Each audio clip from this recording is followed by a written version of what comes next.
Channel Punjabi ਦੇਖ ਰਹੇ ਦਰਸ਼ਕਾਂ ਦਾ ਪ੍ਰੋਗਰਾਮ ਫਰੰਟ ਲਾਈਨ ਵਿੱਚ ਬਹੁਤ-ਬਹੁਤ ਸਵਾਗਤ। ਦੋਸਤੋ ਹਾਜ਼ਰ ਹਾਂ ਅੱਜ ਦੇ ਕੁਝ ਮੁੱਦੇ ਤੁਹਾਡੇ ਨਾਲ ਸਾਂਝੇ ਕਰਨ ਦੇ ਲਈ। ਅੱਜ ਜਿਹਨਾਂ ਗੱਲਾਂ ਬਾਤਾਂ ਦੇ ਉੱਤੇ ਚਰਚਾ ਹੁੰਦੀ ਰਹੀ ਹੈ, ਤੇਲ ਦੀਆਂ ਕੀਮਤਾਂ ਬ੍ਰਿਟਿਸ਼ ਕੋਲੰਬੀਆ ਦੇ ਵਿੱਚ ਲਗਾਤਾਰ ਵੱਧ ਰਹੀਆਂ। ਇਹਦੇ ਬਾਰੇ ਪਿਛਲੇ ਦਿਨਾਂ ਤੋਂ ਗੱਲਾਂ ਬਾਤਾਂ ਹੋ ਰਹੀਆਂ ਸੀ ਤੇ ਇਹ ਵੀ ਗੱਲਬਾਤ ਚੱਲ ਰਹੀ ਸੀ ਕਿ ਇਹ ਰੇਟ ਜਿਹੜੇ ਆ $2 ਦੇ ਨੇੜੇ ਤੇੜੇ ਪਹੁੰਚ ਜਾਣੇ ਆ ਤੇ ਇਹ ਰੇਟ $2 ਨੂੰ ਟੱਪ ਚੁੱਕੇ ਆ। ਜਿਸ ਤਰ੍ਹਾਂ ਤੇਜ਼ੀ ਨਾਲ ਕੀਮਤਾਂ ਵਧੀਆਂ ਤਾਂ ਲੋਕਾਂ ਨੇ ਸਵਾਲ ਚੱਕਣੇ ਸ਼ੁਰੂ ਕਰ ਦਿੱਤੇ ਕਿ ਵਧੀਆਂ ਕੀਮਤਾਂ ਦੇ ਲਈ ਜ਼ਿੰਮੇਵਾਰ ਕੌਣ ਆ। ਸਿੱਧਾ ਜਵਾਬ ਇਹ ਮਿਲ ਰਿਹਾ ਕਿ ਰਸ਼ੀਆ ਤੇ ਯੂਕਰੇਨ ਦਾ ਜਿਹੜਾ ਆਪਸ ਦੇ ਵਿੱਚ ਰੌਲਾ ਆ ਉਹ ਜ਼ਿੰਮੇਵਾਰ ਆ। ਤੇਲ ਦੀ ਸਪਲਾਈ ਉੱਧਰੋਂ ਕੁਛ ਨਾ ਕੁਛ ਹੋਣ ਕਰਕੇ ਸਿਰਫ ਬ੍ਰਿਟਿਸ਼ ਕੋਲੰਬੀਆ ਦੇ ਉੱਤੇ ਨਹੀਂ, ਕੈਨੇਡਾ ਦੇ ਉੱਤੇ ਕੀ ਪੂਰੀ ਦੁਨੀਆ ਦੇ ਉੱਤੇ ਇਹਦਾ ਅਸਰ ਪੈਣਾ। ਕੁਛ ਲੋਕ ਇਸ ਗੱਲ ਨੂੰ ਕਹਿ ਰਹੇ ਕਿ ਨਹੀਂ, ਬ੍ਰਿਟਿਸ਼ ਕੋਲੰਬੀਆ ਦੇ ਵਿੱਚ ਹੀ ਜ਼ਿਆਦਾ ਕਿਉਂ ਵੱਧ ਰਿਹਾ, ਜਾਂ ਬ੍ਰਿਟਿਸ਼ ਕੋਲੰਬੀਆ ਦੇ ਵਿੱਚੋਂ ਵੀ ਵੈਨਕੂਵਰ ਦੇ ਨੇੜੇ ਤੇੜੇ ਰੇਟ ਕਿਉਂ ਜ਼ਿਆਦਾ ਵੱਧ ਰਿਹਾ, ਬਾਕੀ ਥਾਵਾਂ ਦੇ ਉੱਤੇ ਇਹਦਾ ਅਸਰ ਇੰਨਾ ਕਿਉਂ ਨਹੀਂ ਪੈ ਰਿਹਾ। ਕਿਤੇ ਨਾ ਕਿਤੇ ਜਿਹੜੇ ਵੱਧ BC ਦੇ ਵਿੱਚ ਸਰਕਾਰ ਟੈਕਸ ਲਾ ਰਹੀ ਆ ਫਿਊਲ ਦੇ ਉੱਤੇ, ਉਹ ਇਹਦੇ ਲਈ ਜ਼ਿੰਮੇਵਾਰ ਨੇ।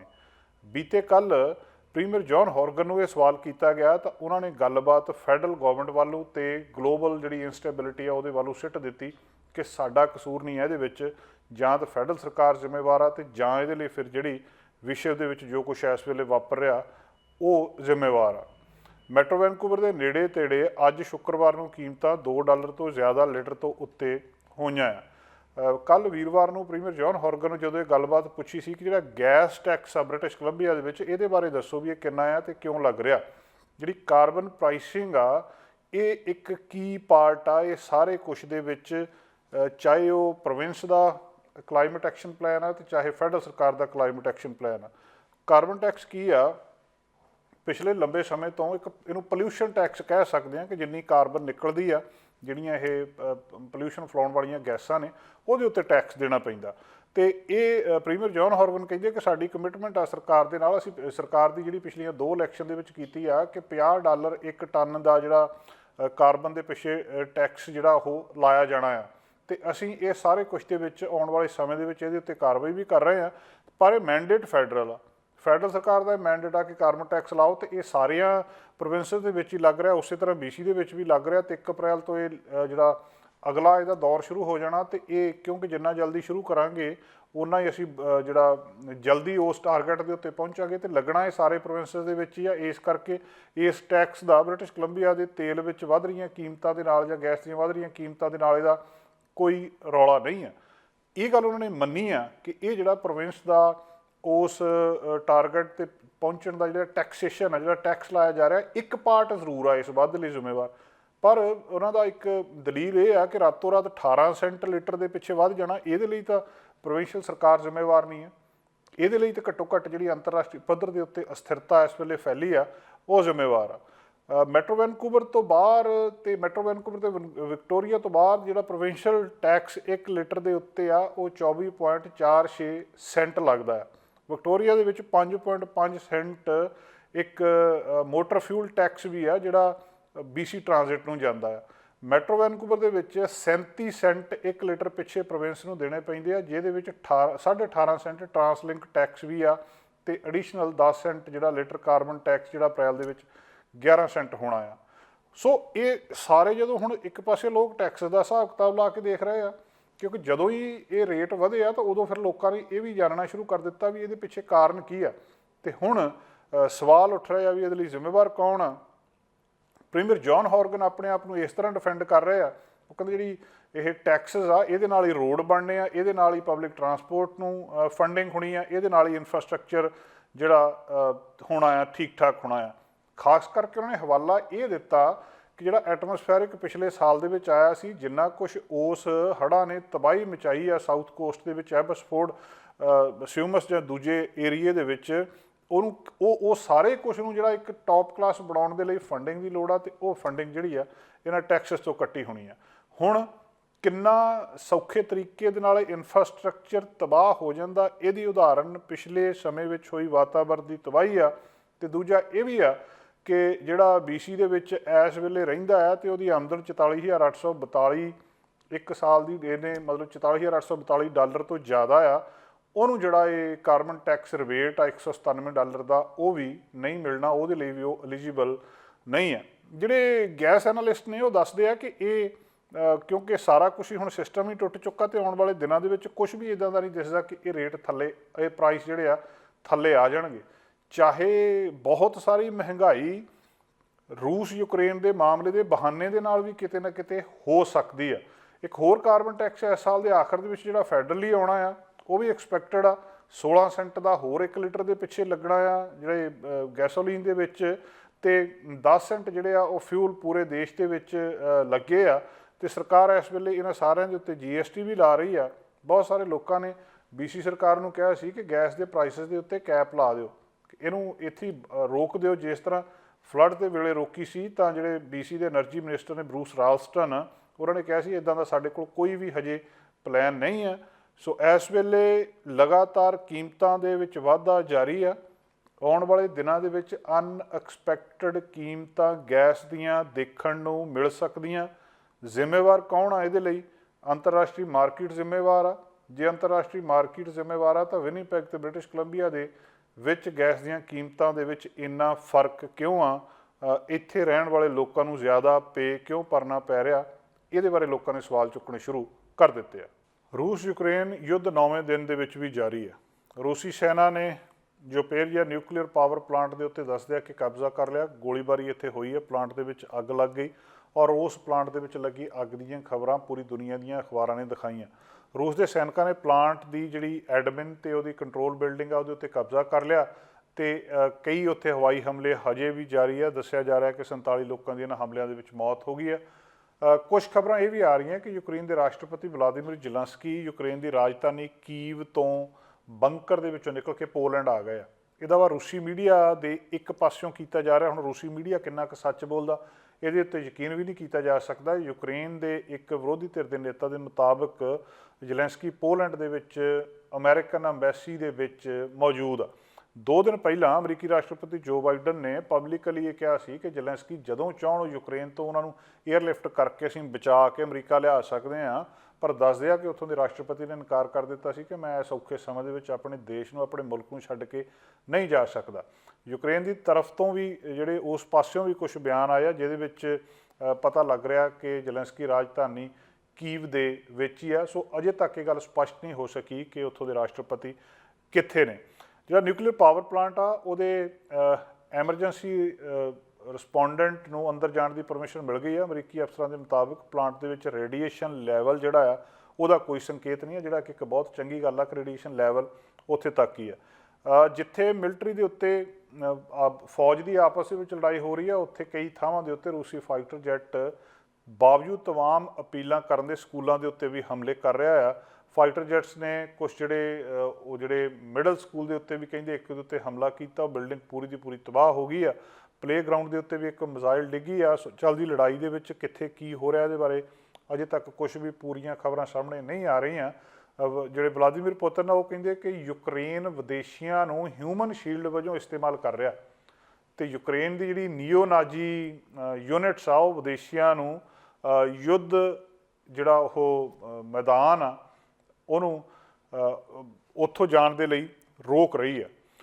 ਕਿਸੇ ਵੇਲੇ ਇਹ ਸਾਰਾ ਇਲਾਕਾ, ਰੂਸ ਦਾ ਇਤਰਾਜ਼ ਕੀ ਹੈ ਕਿ ਕਿਸੇ ਵੇਲੇ ਇਹ ਸਾਰਾ ਇਲਾਕਾ ਹਿਟਲਰ ਦੇ ਅੰਡਰ ਸੀ ਤੇ ਹਿਟਲਰ ਕਬਜ਼ਾ ਕਰ ਰਿਹਾ ਸੀ। ਉਸ ਵੇਲੇ ਰੂਸ ਨੇ ਇਹਨਾਂ ਇਲਾਕਿਆਂ ਦੇ ਵਿੱਚ ਸਮੇਤ ਯੂਕਰੇਨ ਦੀ ਮਦਦ ਕੀਤੀ ਸੀ ਉਹਨਾਂ ਨੂੰ ਇੱਥੋਂ ਨਾਜ਼ੀਆਂ ਨੂੰ ਭਜਾਉਣ ਦੇ ਲਈ। ਤੇ ਅੱਜ ਰੂਸ ਉਹਨਾਂ ਲੋਕਾਂ ਤੋਂ ਫਿਰ ਇਹੀ ਮੰਗ ਕਰ ਰਿਹਾ ਕਿ ਤੁਹਾਡੇ ਪੁਰਖੇ ਇਹਨਾਂ ਦੇ ਖਿਲਾਫ ਲੜੇ ਸੀ, ਤੁਸੀਂ ਅੱਜ ਇਹਨਾਂ ਦੇ ਹੱਥਾਂ ਦੀ ਕਠਪੁਤਲੀ ਨਾ ਬਣੋ। ਖਬਰਾਂ ਕਿਉਂਕਿ ਉੱਥੇ ਪੂਰੀਆਂ ਨਹੀਂ ਆ ਰਹੀਆਂ। ਬਹੁਤ ਸਾਰੇ ਜਿਹੜੇ BBC ਆ ਜਿੱਦਾਂ ਉਹਨਾਂ ਨੇ ਰੂਸ ਦੇ ਵਿੱਚ ਕੰਮ ਕਰਨਾ ਬੰਦ ਕਰ ਦਿੱਤਾ। ਜਿੰਨੇ ਉਹਨਾਂ ਦੇ ਜਰਨਲਿਸਟ ਤੇ ਸਪੋਰਟ ਸਟਾਫ ਉਹ ਰੂਸ ਛੱਡ ਕੇ ਬਾਹਰ ਆ ਚੁੱਕੇ ਆ। ਪੁਤਿਨ ਨੇ ਜਰਮਨ ਦੇ ਚਾਂਸਲਰ ਓਲਾਫ ਸ਼ੇਲਜ਼ ਦੇ ਨਾਲ ਤੀਜੀ ਵਾਰ ਗੱਲਬਾਤ ਕੀਤੀ ਆ, ਪਰ ਇਹ ਸਾਰੇ ਵਿੱਚ ਕੁਛ ਦੇ ਬਾਅਦ ਵੀ ਸੀਜ਼ ਫਾਇਰ ਤੋਂ ਇਨਕਾਰ ਹੋ ਗਿਆ। ਨਿਊਜ਼ ਏਜੰਸੀਆਂ ਦੇ ਮੁਤਾਬਕ ਰੂਸ ਤੇ ਯੂਕਰੇਨ ਦੇ ਵਿੱਚ ਤੀਜੇ ਦੌਰ ਦੀ ਗੱਲਬਾਤ ਪਰਸੋਂ ਨੂੰ ਜਾਣੀ ਕਿ ਐਤਵਾਰ ਨੂੰ ਹੋ ਸਕਦੀ ਹੈ। ਰੂਸੀ ਸੈਨਾ ਨੇ ਕੁਝ TV ਟਾਵਰ ਦੇ ਉੱਤੇ ਵੀ ਕਬਜ਼ਾ ਕਰ ਲਿਆ। ਰੂਸੀ ਹਵਾਈ ਹਮਲੇ ਦੇ ਵਿੱਚ ਕੁਝ ਪਾਵਰ ਪਲਾਂਟ ਜਿਹੜਾ ਆ ਉਹ ਵੀ ਤਬਾਹ ਹੋ ਗਿਆ। ਅਮਰੀਕੀ ਸੈਨੇਟਰ ਨੇ ਇੱਕ ਰੂਸੀ ਰਾਸ਼ਟਰਪਤੀ ਵਲਾਦੀਮੀਰ ਪੁਤਿਨ ਦੀ ਹੱਤਿਆ ਦੀ ਵੀ ਮੰਗ ਕਰ ਦਿੱਤੀ ਹੈ। ਗੂਗਲ ਤੇ ਟ੍ਰਿਪ ਐਡਵਾਈਜ਼ਰ ਨੇ ਬੈਲਾਰੂਸ, ਰੂਸ ਤੇ ਯੂਕਰੇਨ ਦੇ ਨਕਸ਼ੇ, ਰੈਸਟੋਰਾਂ, ਹੋਟਲ ਤੇ ਉਹਦਾ ਜਿਹੜਾ ਰਿਵਿਊ ਕਰ ਰਹੀ ਵਾਰ ਨਿਊਜ਼ ਆ ਉਹਨੂੰ ਬਲੌਕ ਕਰ ਦਿੱਤਾ। ਰੂਸ ਨੇ ਬਹੁਤ ਵੱਡਾ ਇੱਕ ਕਾਨੂੰਨ ਹੀ ਬਣਾ ਦਿੱਤਾ ਕਿ ਜਿਹੜਾ ਕੋਈ ਵੀ ਇੱਦਾਂ ਦੀ ਖਬਰ ਫੈਲਾਉਂਦਾ ਹੈ ਜਿਹੜੀ ਇਸ ਲੜਾਈ ਦੇ ਵਿੱਚ ਗਲਤ ਇਨਫੋਰਮੇਸ਼ਨ ਆ ਤੇ ਰੂਸ ਦੇ ਖਿਲਾਫ ਜਾਂਦੀ ਆ, ਉਹਨੂੰ ਚੱਕ ਕੇ ਜੇਲ੍ਹ ਦੇ ਵਿੱਚ ਸਿੱਟ ਦਿੱਤਾ ਜਾਊਗਾ। ਯੂਕਰੇਨ ਦੇ ਰਾਸ਼ਟਰਪਤੀ ਜ਼ੈਲੈਂਸਕੀ ਨੇ ਕਿਹਾ ਕਿ ਪਿਛਲੇ ਇੱਕ ਹਫ਼ਤੇ ਤੋਂ ਉਹਨਾਂ ਨੂੰ 3 ਵਾਰ ਜਾਨ ਤੋਂ ਮਾਰਨ ਦੀ ਕੋਸ਼ਿਸ਼ ਕੀਤੀ ਜਾ ਚੁੱਕੀ ਆ। UN ਦੇ ਮੁਤਾਬਕ ਮਿਲੀਅਨ ਤੋਂ ਜ਼ਿਆਦਾ ਯੂਕਰੇਨੀਅਨ ਆਪਣਾ ਦੇਸ਼ ਛੱਡ ਕੇ ਦੂਜੇ ਦੇਸ਼ਾਂ ਵਿੱਚ ਸ਼ਰਨ ਲੈ ਚੁੱਕੇ ਆ। ਰੂਸ ਯੂਕਰੇਨ ਲੜਾਈ ਦੇ ਦੌਰਾਨ ਰੂਸੀ ਸੈਨਿਕਾਂ ਦੇ ਖਿਲਾਫ ਬੋਲਣ ਵਾਲੇ ਨੂੰ 15 ਸਾਲ ਦੀ ਸਜ਼ਾ ਦੇਣ ਦੀ ਗੱਲਬਾਤ ਵੀ ਹੋਈ ਆ। ਤੇ UN ਨੇ ਇਹ ਵੀ ਕਿਹਾ ਕਿ ਯੂਕਰੇਨ ਦੇ ਹਮਲੇ 'ਚ 209 ਨਾਗਰਿਕਾਂ ਦੀ ਜਾਨ ਗਈ ਹੈ, 1500 ਤੋਂ ਜ਼ਿਆਦਾ ਜ਼ਖਮੀ ਹੋਏ ਆ। ਇਸੇ ਤਰ੍ਹਾਂ ਹੀ ਜਿਹੜੇ ਪਰਮਾਣੂ ਹਥਿਆਰ ਆ ਉਹਦੇ ਬਾਰੇ ਵੀ ਗੱਲਬਾਤ ਚੱਲ ਰਹੀ ਹੈ। ਤੇ ਜਿਹੜਾ ਸਭ ਤੋਂ ਵੱਡਾ ਦੁਨੀਆ ਦੇ ਉੱਤੇ ਇਸ ਵੇਲੇ ਖਤਰਾ ਆ ਕਿ ਇਹਦੀ ਵਰਤੋਂ ਕਿਸੇ ਨਾ ਕਿਸੇ ਤਰ੍ਹਾਂ ਜਿਹੜੀ ਉਹ ਰੁਕਣੀ ਚਾਹੀਦੀ ਆ, ਇਹ ਲੜਾਈ ਬੰਦ ਹੋਣੀ ਚਾਹੀਦੀ ਆ। ਇਸ ਗੱਲ ਦੇ ਲਈ ਲੋਕ ਆਸ ਵੀ ਕਰ ਰਹੇ ਆ ਤੇ ਅਰਦਾਸ ਵੀ ਕਰ ਰਹੇ ਆ। ਰੂਸ ਤੇ ਯੂਕਰੇਨ ਦੇ ਆਪਸ ਵਿੱਚ ਇਸ ਲੜਾਈ ਦਾ ਜਿਹੜਾ ਰਸ਼ੀਆ ਯੂਕਰੇਨ ਦੇ ਵਿੱਚ ਵੜਿਆ ਤੇ ਉੱਥੇ ਜਾ ਕੇ ਤਬਾਹੀ ਮਚਾ ਰਿਹਾ, ਇਹਦੇ ਕਈ ਤਰ੍ਹਾਂ ਦੇ ਅਸਰ ਦੁਨੀਆ ਵਿੱਚ ਦੇਖਣ ਨੂੰ ਮਿਲ ਰਹੇ ਆ। ਜਿੱਦਾਂ ਆਪਾਂ ਪਹਿਲਾਂ ਵੀ ਇੱਕ ਦਿਨ ਖਬਰ ਕੀਤੀ ਸੀ ਕਿ ਕੈਨੇਡਾ ਵਿੱਚ ਰਹਿਣ ਵਾਲੇ ਬਹੁਤ ਸਾਰੇ ਲੋਕ ਯੂਕਰੇਨ ਦੇ ਹੱਕ ਵਿੱਚ ਆ, ਰੂਸ ਦੇ ਇਸ ਕਦਮ ਦਾ ਵਿਰੋਧ ਕਰ ਰਹੇ ਆ। ਓਵਰਆਲ ਦੁਨੀਆ ਦੇ ਵਿੱਚ ਹੀ ਰੂਸ ਦੇ ਇਸ ਕਦਮ ਦਾ ਵਿਰੋਧ ਹੋ ਰਿਹਾ, ਪਰ ਇਹਦਾ ਸਾਹਮਣਾ ਕੁਝ ਜਿਹੜੇ ਕੈਲਗਰੀ ਦੇ ਵਿੱਚ ਰਹਿਣ ਵਾਲੇ ਰਸ਼ੀਅਨ ਮੂਲ ਦੇ ਲੋਕ ਆ ਉਹਨਾਂ ਨੂੰ ਸਾਹਮਣਾ ਕਰਨਾ ਪੈ ਰਿਹਾ। ਲੋਕਾਂ ਨੇ ਨਫ਼ਰਤ ਫੈਲਾਉਣੀ ਸ਼ੁਰੂ ਕਰ ਦਿੱਤੀ ਆ ਉਹਨਾਂ ਦੇ ਖਿਲਾਫ, ਜਿਹੜੀ ਕਿ ਕਿਸੇ ਤਰ੍ਹਾਂ ਵੀ ਵਾਜਬ ਨਹੀਂ ਆ। ਔਨਲਾਈਨ ਬਹੁਤ ਸਾਰੇ ਕਮੈਂਟਸ ਇਸ ਤਰ੍ਹਾਂ ਦੇ ਆ ਰਹੇ ਆ ਜਿਨ੍ਹਾਂ ਦੇ ਵਿੱਚ ਰਸ਼ੀਅਨ ਮੂਲ ਦੇ ਲੋਕ ਜਿਹੜੇ ਕੈਲਗਰੀ ਦੇ ਵਿੱਚ ਵਸ ਰਹੇ ਆ ਉਹਨਾਂ ਨੂੰ ਸਾਹਮਣਾ ਕਰਨਾ ਪੈ ਰਿਹਾ। ਤੁਹਾਨੂੰ ਯਾਦ ਹੋਊਗਾ ਪਿਛਲੇ ਸਮੇਂ ਦੇ ਵਿੱਚ ਜਦੋਂ ਕੋਵਿਡ-19 ਆਇਆ ਸੀ ਤਾਂ ਇਸ ਕੋਵਿਡ-19 ਦੇ ਓਰੀਜਨ ਦਾ ਸੰਬੰਧ ਇੱਕ ਦੇਸ਼ ਦੇ ਨਾਲ ਜੋੜਿਆ ਜਾਂਦਾ ਸੀ ਤੇ ਉਸ ਦੇਸ਼ ਦੇ ਲੋਕਾਂ ਨੂੰ ਵੀ ਇਸ ਨਫ਼ਰਤ ਦਾ ਸਾਹਮਣਾ ਕਰਨਾ ਪਿਆ ਸੀ ਪੂਰੀ ਦੁਨੀਆ ਦੇ ਵਿੱਚ ਤੇ ਕੈਨੇਡਾ ਦੇ ਵਿੱਚ ਵੀ। ਖਬਰ ਕੈਲਗਰੀ ਤੋਂ ਆਈ ਆ। ਹੋ ਸਕਦਾ ਕੈਨੇਡਾ ਦੇ ਬਾਕੀ ਹਿੱਸਿਆਂ ਦੇ ਵਿੱਚ ਵੀ ਇਸ ਤਰ੍ਹਾਂ ਦੇ ਨਫ਼ਰਤ ਭਰੀਆਂ ਜਿਹੜੀਆਂ ਟਿੱਪਣੀਆਂ ਉਹ ਹੁੰਦੀਆਂ ਹੋਣ। ਕੈਲਗਰੀ ਪੁਲਿਸ ਸਰਵਿਸ ਨੇ ਦੱਸਿਆ ਕਿ ਹੇਟ ਕ੍ਰਾਈਮ ਤੇ ਜਿਹੜੀ ਉਹਨਾਂ ਦੀ ਐਕਸਟ੍ਰੀਮਿਜ਼ਮ ਟੀਮ ਆ ਉਹ ਇਸ ਗੱਲ ਦੀ ਇਨਵੈਸਟੀਗੇਸ਼ਨ ਕਰ ਰਹੀ ਹੈ ਕਿ ਸਾਰੇ ਕੁਛ ਦੇ ਲਈ ਜ਼ਿੰਮੇਵਾਰ ਕੌਣ ਆ। ਹੇਟ ਮੋਟੀਵੇਟਡ ਕ੍ਰਾਈਮ ਦੀ ਸਾਡੀ ਕਮਿਊਨਿਟੀ ਦੇ ਵਿੱਚ ਕੋਈ ਵੀ ਥਾਂ ਨਹੀਂ ਆ ਤੇ ਇਸ ਤਰ੍ਹਾਂ ਦਾ ਕਿਸੇ ਤਰ੍ਹਾਂ ਦਾ ਵੀ ਕ੍ਰਿਮੀਨਲ ਬਿਹੇਵੀਅਰ ਇੱਥੇ ਟੋਲਰੇਟ ਨਹੀਂ ਕੀਤਾ ਜਾ ਸਕਦਾ, ਚਾਹੇ ਉਹ ਸਪੀਚ ਆ ਤੇ ਚਾਹੇ ਉਹ ਹੋਰ ਜਿਹੜੀ ਹਰਾਸਮੈਂਟ ਆ। ਇਹ ਗੱਲਬਾਤ ਕੈਲਗਰੀ ਪੁਲਿਸ ਕਹਿ ਰਹੀ ਆ। ਉਹ ਕਹਿੰਦੇ ਅਸੀਂ ਲੋਕਾਂ ਨੂੰ ਇਸ ਗੱਲ ਲਈ ਇਨਕਰੇਜ ਕਰਦੇ ਹਾਂ ਕਿਸੇ ਦੇ ਨਾਲ ਵੀ ਇਸ ਤਰ੍ਹਾਂ ਦੀ ਜੇਕਰ ਕੋਈ ਗੱਲਬਾਤ ਹੋਈ ਆ, ਉਹ ਵਿਕਟਮ ਹੈਗਾ ਆ ਤਾਂ ਪੁਲਿਸ ਦੇ ਕੋਲ ਸਾਹਮਣੇ ਆਵੇ, ਪੁਲਿਸ ਨੂੰ ਆ ਕੇ ਦੱਸੇ ਤੇ ਰਿਪੋਰਟ ਕਰੇ। ਚਾਹੇ ਆਨਲਾਈਨ ਕਿਸੇ ਦੇ ਨਾਲ ਵਿਤਕਰਾ ਹੋ ਰਿਹਾ ਬਈ ਉਹਨਾਂ ਦੇ ਦੇਸ਼ ਨੂੰ ਲੈ ਕੇ ਹਮਲਾ ਤੇ ਰੂਸ ਨੇ ਯੂਕਰੇਨ ਦੇ ਉੱਤੇ ਕੀਤਾ, ਰੂਸ ਦੇ ਰਾਸ਼ਟਰਪਤੀ ਨੇ ਕੀਤਾ। ਰੂਸ ਦੇ ਵਿੱਚ ਵੀ ਬਹੁਤ ਸਾਰੇ ਲੋਕ ਆ ਜਿਹੜੇ ਰੂਸ ਦੇ ਇਸ ਫੈਸਲੇ ਦਾ ਵਿਰੋਧ ਕਰ ਰਹੇ ਆ। ਲੱਖਾਂ ਦੀ ਗਿਣਤੀ ਦੇ ਵਿੱਚ ਲੋਕ ਉੱਥੇ ਆ ਕੇ ਸੜਕਾਂ ਦੇ ਉੱਤੇ ਉਤਰੇ ਆ। ਇਹਦਾ ਮਤਲਬ ਇਹ ਨਹੀਂ ਕਿ ਸਾਰੇ ਲੋਕ ਹੀ ਉੱਥੋਂ ਦੇ ਰਾਸ਼ਟਰਪਤੀ ਦੇ ਇਸ ਫੈਸਲੇ ਨਾਲ ਸਹਿਮਤ ਆ। ਤੇ ਜੇ ਇੱਕ ਦੇਸ਼ ਦਾ ਇਹ ਫੈਸਲਾ ਵੀ ਹੈਗਾ, ਉਸ ਦੇਸ਼ ਤੋਂ ਬਾਹਰ ਵਸਦੇ ਲੋਕਾਂ ਨੂੰ ਇਸ ਤਰ੍ਹਾਂ ਨਫ਼ਰਤ ਦਾ ਜਿਹੜਾ ਨਿਸ਼ਾਨਾ ਨਹੀਂ ਬਣਾਉਣਾ ਚਾਹੀਦਾ। ਇਹ ਪਹਿਲੀ ਘਟਨਾ ਨਹੀਂ ਹੈ ਕਿ ਜਿਹੜੀ ਹੇਟ ਕ੍ਰਾਈਮ ਦੀ ਇਸ ਕਿਸਮ ਦੀ ਹੋਈ ਆ ਰਸ਼ੀਅਨ ਕੈਲਗਰੀ ਦੇ ਵਿੱਚ ਰਹਿਣ ਵਾਲਿਆਂ ਦੇ ਖਿਲਾਫ। ਪਿਛਲੇ ਵੀਕਐਂਡ ਦੇ ਉੱਤੇ ਜਿਹੜਾ ਆਲ ਸੇਂਟਸ ਰਸ਼ੀਅਨ ਆਰਥੋਡਾਕਸ ਚਰਚ ਸੀ 8 ਐਵਨਿਊ ਦੇ ਉੱਤੇ, ਉਹਦੇ ਉੱਤੇ ਵੀ ਰੈੱਡ ਪੇਂਟ ਕੀਤਾ ਗਿਆ ਸੀ ਉਹਦੇ ਬਾਹਰ ਬਿਲਡਿੰਗ ਦੇ ਉੱਤੇ। ਸੋ ਇਹ ਬਹੁਤ ਮੰਦਭਾਗੀਆਂ ਘਟਨਾਵਾਂ ਨੇ। ਬਹੁਤ ਸਾਰੀਆਂ ਥਾਵਾਂ ਦੇ ਉੱਤੋਂ ਇਸ ਤਰ੍ਹਾਂ ਦੀਆਂ ਜਿਹੜੀਆਂ ਸੂਚਨਾਵਾਂ ਆ ਰਹੀਆਂ ਕਿ ਕੁਝ ਲੋਕ ਜਾਣ ਬੁੱਝ ਕੇ ਜਾਂ ਅਗਿਆਨਤਾ ਦੇ ਵਿੱਚ ਇਹ ਨਫ਼ਰਤ ਫੈਲਾ ਰਹੇ ਆ। ਕੈਲਗਰੀ ਪੁਲਿਸ ਕਹਿ ਰਹੀ ਹੈ ਕਿ ਜੇ ਕਿਸੇ ਕੋਲ ਵੀ ਇਹਦੇ ਬਾਰੇ ਕੋਈ ਇਨਫੋਰਮੇਸ਼ਨ ਹੋਵੇ ਤਾਂ ਉਹਨਾਂ ਦੇ ਨਾਲ ਜਿਹੜਾ ਉਹਨਾਂ ਨੂੰ ਕਾਲ ਕਰ ਸਕਦੇ ਆ 403 266 1234। ਰਸ਼ੀਆ ਯੂਕਰੇਨ ਦੇ ਉੱਤੇ ਹਮਲਾ ਕਰ ਰਿਹਾ ਤੇ ਇਹਦਾ ਵਿਰੋਧ ਦੁਨੀਆ ਦੇ ਵਿੱਚੋਂ ਹੋ ਰਿਹਾ ਤੇ ਬਹੁਤ ਸਾਰੇ ਲੋਕ ਦੁਨੀਆ ਦੇ ਵੱਖ-ਵੱਖ ਹਿੱਸਿਆਂ ਦੇ ਵਿੱਚ ਯੂਕਰੇਨ ਦੇ ਲੋਕਾਂ ਨਾਲ ਹਮਦਰਦੀ ਰੱਖ ਰਹੇ ਆ, ਉਹਨਾਂ ਦੀ ਮਦਦ ਕਰਨੀ ਚਾਹੁੰਦੇ ਆ। ਲੋਕਾਂ ਨੇ ਯੂਕਰੇਨ ਦੇ ਲੋਕਾਂ ਦੀ ਮਦਦ ਕਰਨ ਦੇ ਵੱਖਰੇ-ਵੱਖਰੇ ਤਰੀਕੇ ਵੀ ਲੱਭੇ ਆ ਤੇ ਕੈਨੇਡਾ ਦੇ ਵਿੱਚ ਰਹਿਣ ਵਾਲੇ ਲੋਕਾਂ ਨੇ ਇੱਕ ਜਿਹੜਾ Airbnb ਦੇ ਨਾਲ ਉਹਨਾਂ ਦੀ ਹੈਲਪ ਕਰਨ ਦਾ ਤਰੀਕਾ ਲੱਭਿਆ। ਬਹੁਤ ਸਾਰੀਆਂ ਆਰਗੇਨਾਈਜੇਸ਼ਨਸ ਆ, ਉਹਨਾਂ ਨੇ ਚੈਰਿਟੀਜ਼ ਲਾਂਚ ਕੀਤੀਆਂ ਜਿਹਦੇ ਵਿੱਚ ਡੋਨੇਸ਼ਨ ਸੈਂਟਰਸ ਵੀ ਸ਼ੁਰੂ ਕੀਤੇ ਆ। ਯੂਕਰੇਨ ਦੇ ਵਿੱਚ ਵੀ ਕੁਝ ਲੋਕਾਂ ਨੂੰ ਇਹ ਡਰ ਆ ਕਿ ਜਿਹੜੀ ਡੋਨੇਸ਼ਨ ਉਹ ਦੇ ਰਹੇ ਆ ਉਹ ਸ਼ਾਇਦ ਯੂਕਰੇਨ ਦੇ ਲੋਕਾਂ ਤੱਕ ਨਾ ਪਹੁੰਚੇ। ਸਿੱਧਾ ਯੂਕਰੇਨ ਨਹੀਂ ਜਾਇਆ ਜਾ ਸਕਦਾ, ਸਿੱਧਾ ਉਹਨਾਂ ਦੇ ਖਾਤਿਆਂ ਬਾਰੇ ਕਿਸੇ ਨੂੰ ਪਤਾ ਨਹੀਂ, ਉਹ ਲੋਕ ਕੌਣ ਨੇ ਉਹਨਾਂ ਬਾਰੇ ਕਿਸੇ ਨੂੰ ਪਤਾ ਨਹੀਂ। ਤੇ ਜਿਹੜੀਆਂ ਸੰਸਥਾਵਾਂ ਉੱਥੇ ਜਾ ਕੇ ਮਦਦ ਕਰ ਰਹੀਆਂ ਉਹਨਾਂ ਦੇ ਉੱਤੇ ਕਈ ਵਾਰੀ ਲੋਕਾਂ ਦਾ ਯਕੀਨ ਨਹੀਂ ਹੁੰਦਾ, ਲੋਕ ਕੀ ਕਰਨ। Airbnb ਇੱਕ ਉਹਨਾਂ ਨੇ ਤਰੀਕਾ ਲੱਭਿਆ ਜਿਹਦੇ ਨਾਲ ਉਹ ਉੱਥੋਂ ਦੇ ਰਹਿਣ ਵਾਲੇ ਲੋਕਾਂ ਦੀ ਆਰਥਿਕ ਮਦਦ ਕਰ ਰਹੇ ਆ। ਜਿਹੜੇ ਇੱਕ Airbnb ਵਕੇਸ਼ਨ ਰੈਂਟਲ ਸਰਵਿਸ ਆ ਜਿਹੜੀ ਲੋਕ ਯੂਜ਼ ਕਰਦੇ ਆ। ਬਹੁਤ ਸਾਰੇ ਲੋਕਾਂ ਨੇ ਸੋਸ਼ਲ ਮੀਡੀਆ ਦੇ ਉੱਤੇ ਪੂਰੀ ਦੁਨੀਆ ਦੇ ਵਿੱਚੋਂ, ਕੈਨੇਡਾ ਵੀ ਉਹਦੇ ਵਿੱਚ ਇੱਕ ਆ, ਆਪਣੇ ਤਜਰਬੇ ਸਾਂਝੇ ਕੀਤੇ ਆ कि असीं इस तरह एक रूम बुक कर लिया उत्थे यूक्रेन दे विच अपार्टमेंट ਜਾਂ पूरे ਦਾ पूरा घर बुक कर लिया ਤੇ ਰਹਿਣਾ ਅਸੀਂ ਉੱਥੇ ਹੈ ਨਹੀਂ ਗਾ। ਜਿਹੜਾ ਹੋਸਟ ਆ ਉੱਥੇ ਦਾ ਜਿਹਦੇ ਘਰ ਨੂੰ ਬੁੱਕ ਕੀਤਾ ਉਹਨੂੰ ਫਾਈਨੈਂਸ਼ੀਅਲ ਏਡ ਦੇਣਾ ਚਾਹੁੰਦੇ ਆ, ਇੱਕ ਤਰੀਕੇ ਨਾਲ Airbnb ਦੇ ਥਰੂ ਉਹਨਾਂ ਦੀ ਮਦਦ ਹੋਊਗੀ। ਜਿਨ੍ਹਾਂ ਲੋਕਾਂ ਨੂੰ Airbnb ਬਾਰੇ ਨਹੀਂ ਪਤਾ ਉਹਨਾਂ ਨੂੰ ਇੱਥੇ ਇਹ ਵੀ ਦੱਸਣਾ ਜ਼ਰੂਰੀ ਹੈ ਕਿ ਇੱਕ ਮਾਰਕੀਟ ਪਲੇਸ ਆ ਜਿਹੜੀ ਬਹੁਤ ਸਾਰੇ ਲੋਕਾਂ ਨੂੰ ਆਪਸ ਦੇ ਵਿੱਚ ਜੋੜਦੀ ਹੈ। ਇੱਕ ਬੰਦਾ ਰੈਂਟ ਕਰਨਾ ਚਾਹੁੰਦਾ, ਇੱਕ ਤਰੀਕਾ ਤਾਂ ਪਹਿਲਾਂ ਇਹ ਹੁੰਦਾ ਸੀ ਕਿ ਹੋਟਲ ਦੇ ਵਿੱਚ ਜਾ ਕੇ ਰਹਿ ਲੈਂਦਾ ਸੀ ਬੰਦਾ, ਜਾਂ ਉੱਥੇ ਆਪਣਾ ਕਮਰਾ ਲੈ ਲੈਂਦਾ ਸੀ। ਬਹੁਤੇ ਲੋਕ ਹੋਟਲਾਂ ਦੇ ਵਿੱਚ ਨਹੀਂ ਰਹਿਣਾ ਚਾਹੁੰਦੇ, ਕਈ ਵਾਰੀ ਹੋਟਲ ਮਹਿੰਗੇ ਵੀ ਹੁੰਦੇ ਆ।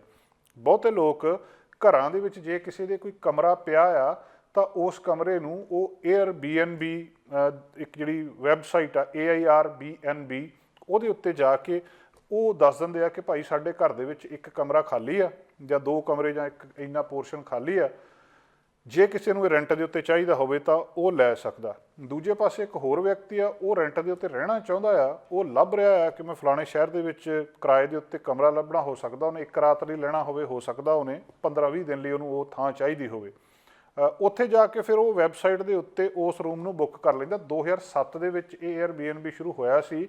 ਇਹਦਾ ਆਈਡੀਆ Airbnb ਦਾ ਮਤਲਬ ਇਹ ਸੀ ਕਿ ਤੁਹਾਡੇ ਲਿਵਿੰਗ ਰੂਮ ਦੇ ਵਿੱਚ ਏਅਰ ਮੈਟਰਸ ਦੇ ਉੱਤੇ ਆ ਕੇ ਕੋਈ ਗੈਸਟ ਸੌਂ ਜਾਵੇ ਅਤੇ ਉਹਦਾ ਪੇ ਕਰਕੇ ਰਾਤ ਨੂੰ ਚਲੇ ਜਾਵੇ। ਉਹਦੇ ਥਰੂ ਬਹੁਤ ਸਾਰੇ ਪੂਰੀ ਦੁਨੀਆ ਦੇ ਵਿੱਚ 2007 ਤੋਂ ਬਾਅਦ ਇਹ Airbnb ਦਾ ਜਿਹੜਾ ਕਾਰੋਬਾਰ ਸੀ ਇਹ ਫੈਲਿਆ। ਅਤੇ ਲੇਟੈਸਟ ਡਾਟਾ ਦੱਸਦਾ ਕਿ 5.5 ਮਿਲੀਅਨ ਲਿਸਟਿੰਗ Airbnb ਦੇ ਕੋਲ ਹੈਗੀਆਂ ਆ, ਜਿਹਦੇ ਕੋਲ ਲਗਭਗ 1 ਲੱਖ ਸ਼ਹਿਰਾਂ ਦੇ ਵਿੱਚ ਅਤੇ 220 ਤੋਂ ਜ਼ਿਆਦਾ ਦੇਸ਼ਾਂ ਦੇ ਵਿੱਚ ਇਹ ਹੈਗਾ ਆ। ਇਹ ਹੁੰਦਾ ਕੀ ਆ Airbnb ਦੇ ਵਿੱਚ? ਉਹਦੇ ਹਾਲਾਂਕਿ ਬਹੁਤ ਸਾਰੀਆਂ ਜਿਹੜੀਆਂ ਇਸ ਔਨਲਾਈਨ ਮਾਰਕੀਟ ਪਲੇਸ ਦੇ ਬਾਰੇ ਕੈਨੇਡਾ ਦੇ ਵਿੱਚ ਵੀ ਬਹੁਤ ਸਾਰੇ ਲੋਕ ਇਹਨੂੰ ਯੂਜ਼ ਕਰਦੇ ਆ, ਕਿਉਂਕਿ ਸਟ੍ਰੈਸ ਫਰੀ ਆ, ਤੁਸੀਂ ਆਰਾਮ ਨਾਲ ਉੱਥੇ ਜਾ ਕੇ ਲੱਭ ਸਕਦੇ ਆ। ਜਿਹੜੇ ਕਿਉਂਕਿ ਸਸਤੇ ਹੁੰਦੇ ਆ, ਜਿਹੜਾ ਉੱਥੇ ਰਹਿੰਦਾ ਉਹਨੂੰ ਵੀ ਫਾਇਦਾ ਹੁੰਦਾ, ਘਰ ਵਾਲਿਆਂ ਨੂੰ ਵੀ ਫਾਇਦਾ ਹੁੰਦਾ ਕਿ ਉਹਨਾਂ ਨੂੰ ਜ਼ਿਆਦਾ ਗੈਸਟ ਮਹੀਨੇ ਦੇ ਵਿੱਚ ਆਉਂਦੇ ਆ ਅਤੇ ਓਵਰਆਲ ਉਹਨਾਂ ਨੂੰ ਰੈਂਟ 'ਤੇ ਦੇਣ ਨਾਲੋਂ ਜ਼ਿਆਦਾ ਪੈਸੇ ਬਚ ਜਾਂਦੇ ਆ। ਅਤੇ ਜਿਹੜੀ Airbnb ਹੈਗੀ ਆ ਉਹਨਾਂ ਨੂੰ ਉਹਦੇ ਵਿੱਚੋਂ ਕੁਛ % ਮਿਲ ਜਾਂਦਾ। ਦੂਜਾ ਇਹ ਸਾਰੇ ਕੁਛ ਦੇ ਵਿੱਚ ਲੋਕਾਂ ਨੇ ਕੀ ਕੀਤਾ, ਯੂਕਰੇਨ ਦੇ ਵਿੱਚ Airbnb ਦੀ ਵੈਬਸਾਈਟ ਦੇ ਉੱਤੇ ਲੱਭਿਆ ਕਿ ਕਿਹੜੇ ਲੋਕ ਉੱਥੋਂ ਘਰ ਰੈਂਟ 'ਤੇ ਦੇਣਾ ਚਾਹੁੰਦੇ ਆ। ਉਹਨਾਂ ਲੋਕਾਂ ਦੇ ਘਰ ਬੁੱਕ ਕਰ ਲਏ ਅਤੇ ਉਹ ਘਰ ਬੁੱਕ ਕਰਕੇ ਨਾਲ ਹੀ ਉਹਨਾਂ ਨੂੰ ਦੱਸ ਦਿੱਤਾ ਕਿ ਰਹਿਣਾ ਅਸੀਂ ਹੈ ਨਹੀਂ ਇੱਥੇ, ਪਰ ਤੁਹਾਡਾ ਘਰ ਅਸੀਂ ਬੁੱਕ ਕਰਕੇ ਪੈਸੇ ਤੁਹਾਨੂੰ ਭੇਜ ਦਿੱਤੇ ਆ। ਸੋ ਇੱਕ ਵੱਖਰਾ ਅਤੇ ਵਧੀਆ ਤਰੀਕਾ ਜਿਹਦੇ ਨਾਲ ਲੋਕ ਯੂਕਰੇਨ ਦੇ ਲੋਕਾਂ ਦੀ ਮਦਦ ਵੀ ਕਰ ਸਕਦੇ ਆ।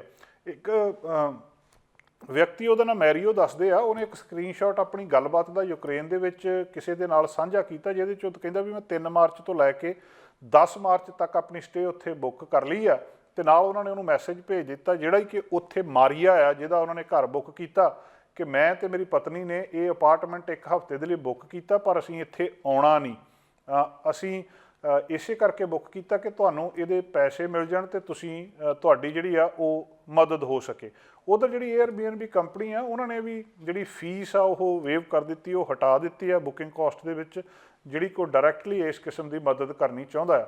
ਜਿਹਨਾਂ ਲੋਕਾਂ ਨੇ ਦਾਨ ਕਰਨਾ ਜਾਂ ਮਦਦ ਕਰਨੀ ਆ ਉਹ ਕੋਈ ਨਾ ਕੋਈ ਤਰੀਕਾ ਲੱਭ ਰਹੇ ਆ।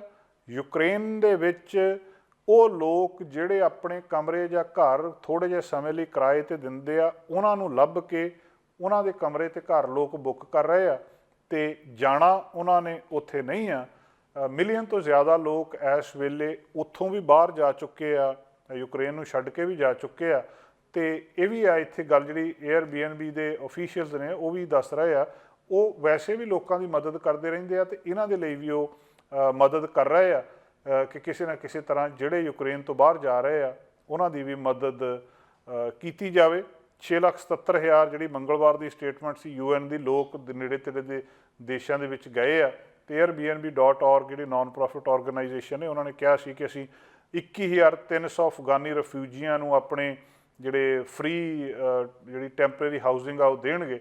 20,000 ਜਿਹੜੇ ਹੋਰ ਰਿਫਿਊਜੀ ਅਫਗਾਨਿਸਤਾਨ ਤੋਂ ਆਉਂਦੇ ਉਹਨਾਂ ਦੀ ਇਸੇ ਤਰ੍ਹਾਂ ਅਫਰੀਕਾ, ਮਿਡਲ ਈਸਟ, ਸੈਂਟਰਲ ਅਤੇ ਸਾਊਥ ਅਮੈਰੀਕਨ ਅਤੇ ਹੋਰ ਖੇਤਰਾਂ 'ਤੇ ਉੱਤੋਂ। ਅਤੇ ਇਸੇ ਤਰ੍ਹਾਂ Airbnb ਨੇ ਰਸ਼ੀਆ ਅਤੇ ਬੈਲਾਰੂਸ ਦੇ ਵਿੱਚ ਆਪਣੇ ਆਪਰੇਸ਼ਨ ਸੀਜ਼ ਕਰ ਦਿੱਤੇ ਪਿਛਲੇ ਦਿਨਾਂ ਦੇ ਵਿੱਚ, ਇਹ ਸਾਰੇ ਕਨਫਲਿਕਟ ਦੇ ਚੱਲਦਿਆਂ। ਅਤੇ ਹੁਣ ਉਹ ਇਹਦੇ ਤਹਿਤ ਜਿਹੜੇ ਜਿੰਨੇ ਯੂਕਰੇਨੀਅਨ ਨੇ ਉਹਨਾਂ ਦੀ ਵੀ ਮਦਦ ਕਰ ਰਿਹਾ ਅਤੇ ਲੋਕ ਇਸ ਤਰੀਕੇ ਦੇ ਨਾਲ ਘਰ ਬੁੱਕ ਕਰਕੇ ਤੇ ਨਾ ਜਾ ਕੇ ਯੂਕਰੇਨ ਵਿੱਚ ਰਹਿਣ ਵਾਲੇ ਲੋਕਾਂ ਦੀ ਵੀ ਮਦਦ ਕਰ ਰਹੇ ਆ।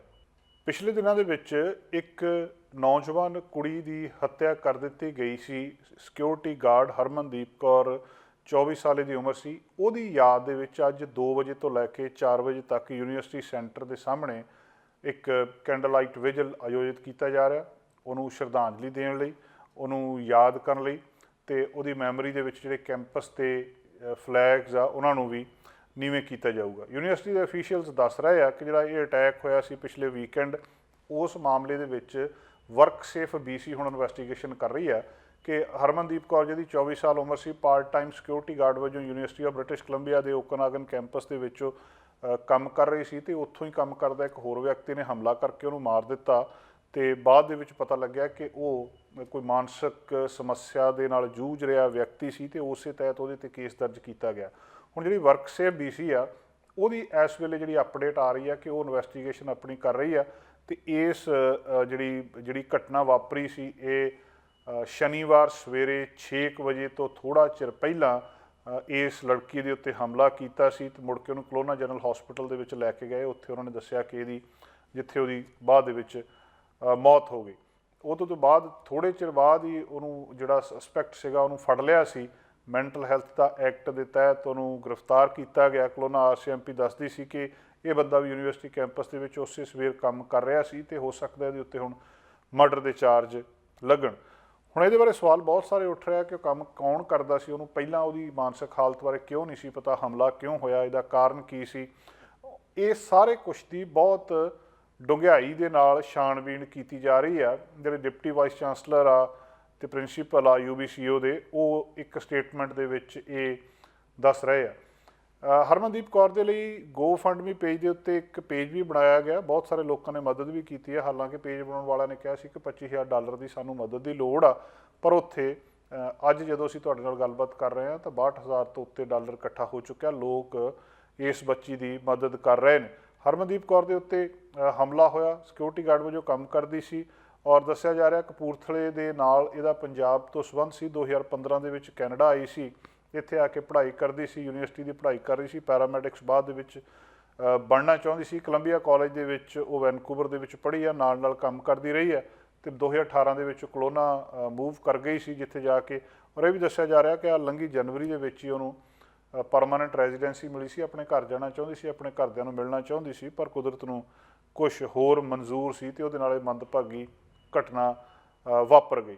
ਬਹੁਤ ਸਾਰੇ ਲੋਕਾਂ ਨੂੰ ਇਸ ਘਟਨਾ ਨੇ ਪਰੇਸ਼ਾਨ ਕੀਤਾ ਸੀ, ਬਹੁਤ ਸਾਰੇ ਸਵਾਲ ਇਹਦੇ ਉੱਤੇ ਉੱਠੇ ਆ, ਅਤੇ ਅੱਜ 2 ਵਜੇ ਤੋਂ ਲੈ ਕੇ 4 ਵਜੇ ਤੱਕ ਹਰਮਨਦੀਪ ਕੌਰ ਦੀ ਯਾਦ ਦੇ ਵਿੱਚ ਕੈਂਪਸ ਦੇ ਬਾਹਰ ਜਿਹੜਾ ਕੈਂਪਸ ਦੇ ਸਾਹਮਣੇ ਇਹ ਕੈਂਡਲ ਲਾਈਟ ਵਿਜਲ ਕੀਤਾ ਜਾ ਰਿਹਾ, ਜਿੱਥੇ ਜਿਹੜੇ ਬਹੁਤ ਸਾਰੇ ਲੋਕ ਉੱਥੇ ਪਹੁੰਚ ਰਹੇ ਨੇ, ਅਤੇ ਹਰਮਨਦੀਪ ਕੌਰ ਦੇ ਲਈ ਅੱਜ ਉੱਥੇ ਲੋਕਾਂ ਨੇ ਇਨਸਾਫ ਦੀ ਮੰਗ ਕੀਤੀ ਹੈ। ਕੈਨੇਡਾ ਵਿੱਚ ਡਾਕਟਰਸ ਦੀ ਸ਼ਾਰਟੇਜ ਇੱਕ ਚਰਚਾ ਦਾ ਮੁੱਦਾ ਰਹਿੰਦੀ ਆ ਕਿ ਜਿੰਨੇ ਇੱਥੇ ਲੋਕ ਨੇ ਉਹਦੇ ਹਿਸਾਬ ਨਾਲ ਜਿੰਨੇ ਡਾਕਟਰਸ ਚਾਹੀਦੇ ਆ ਉਹ ਨਹੀਂ ਆ, ਅਤੇ ਇਹਦੇ ਕਾਰਨ ਬਹੁਤ ਸਾਰੀਆਂ ਸਮੱਸਿਆਵਾਂ ਦਾ ਲੋਕਾਂ ਨੂੰ, ਬਹੁਤ ਸਾਰੀਆਂ ਜਿਹੜੀਆਂ ਐਮਰਜੈਂਸੀ ਸਰਵਿਸਿਜ਼ ਨੇ ਉਹਦੇ ਵਿੱਚ ਮੁਸ਼ਕਲਾਂ ਦਾ ਸਾਹਮਣਾ ਕਰਨਾ ਪੈ ਰਿਹਾ।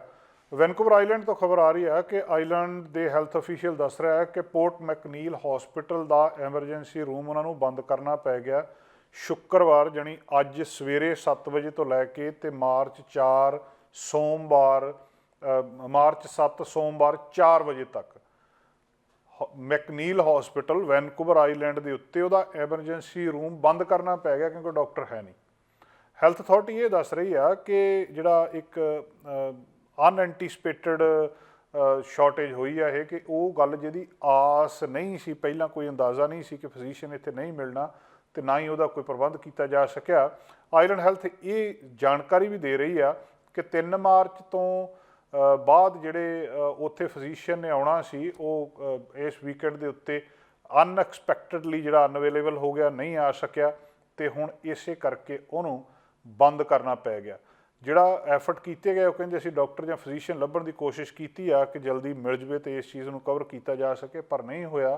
ਹੁਣ ਸੂਚਨਾ ਇਹ ਆ ਕਿ ਜਿਹੜੇ ਕੋਈ ਵੀ ਪੋਰਟ ਮੈਕਨੀਲ ਏਰੀਆ ਦੇ ਵਿੱਚ ਰਹਿੰਦੇ ਆ, ਅਤੇ ਜੇ ਕੋਈ ਉਹਨਾਂ ਨੂੰ ਕੋਈ ਮੈਡੀਕਲ ਐਮਰਜੈਂਸੀ ਪੈਂਦੀ ਆ, ਤਾਂ ਜਾਂ ਤਾਂ 911 ਕਾਲ ਕਰੋ, ਜਾਂ ਸਿੱਧੇ ਉਹ ਪੋਰਟ ਹਾਰਡੀ ਹਸਪੀਟਲ ਜਿਹੜਾ ਕਿ ਉੱਥੋਂ 42 ਕਿਲੋਮੀਟਰ ਦੂਰ ਆ, ਉੱਥੇ ਪਹੁੰਚ ਜਾਣ। ਉੱਥੇ ਜਾ ਕੇ ਉਹਨਾਂ ਦੀ ਜਿਹੜੀ ਦੇਖਭਾਲ ਆ ਉਹ ਕੀਤੀ ਜਾ ਸਕਦੀ ਆ। ਆਈਲੈਂਡ ਹੈਲਥ ਇਹ ਜਾਣਕਾਰੀ ਦੇ ਰਹੀ ਆ, ਅਤੇ ਇਸ ਗੱਲ ਦੇ ਲਈ ਉਹ ਕਹਿੰਦੇ ਜਿਹੜਾ ਉੱਥੇ ਜਾ ਕੇ ਉੱਥੇ ਜਿਹੜੇ ਮੈਕਨੀਲ ਹਸਪੀਟਲ ਦੇ ਵਿੱਚ ਆ ਉਹ ਡਾਕਟਰ ਇੰਨੇ ਸਮੇਂ ਦੇ ਲਈ ਅਵੇਲੇਬਲ ਨਹੀਂ ਹੈ।